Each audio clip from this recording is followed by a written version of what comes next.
Thank you so much. And, when I was told I had a chance to come here and speak, I really wanted to come and thank all of you for all you do, but also these fighters. Look, as you know, Washington is broken.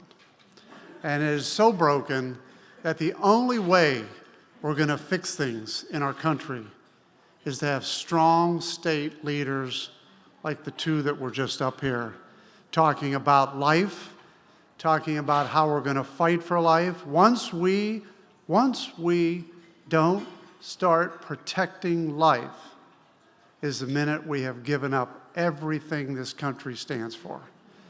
And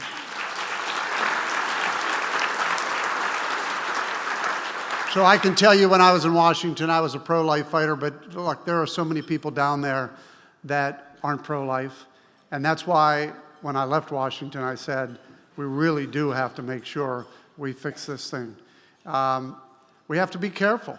We have to make sure that we have leaders in our state house that are going to say no. We have to make sure that we defend that right of life. And we have to make sure that when people step up, like the two leaders who are up here before, that we're 100% behind them.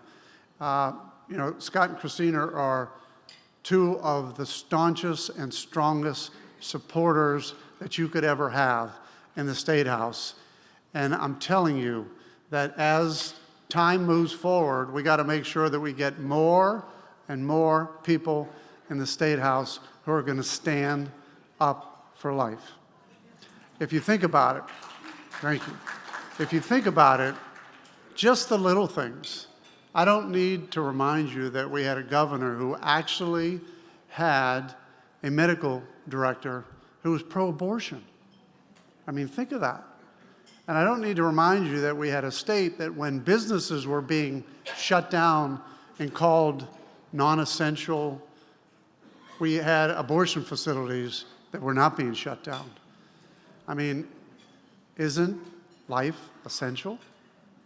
I mean, these are the problems that I think we get when life does not become an important piece to the legislators that we send to Washington, that we send to the State House. I mean, our whole concept in this country has to start with the protection of life, the sanctity of life, and making sure, as I truly believe in, that life begins at conception. That life begins at conception and truly ends at natural death.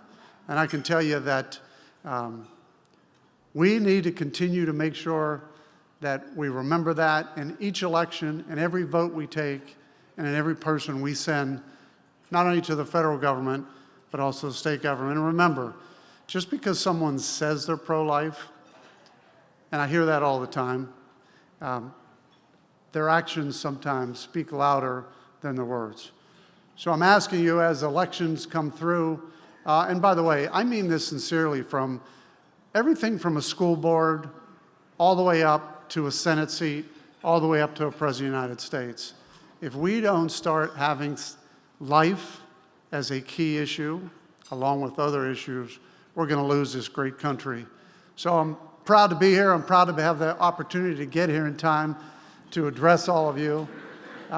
It's been a long day for me, but you know what? I love getting out, talking to people, and making sure that we remember, together with God, and together with people who represent us, and together with the principle that life is the most important thing in our country, we can certainly make a difference, but it starts right here, it starts at our county levels, and it starts and finishes at our state levels.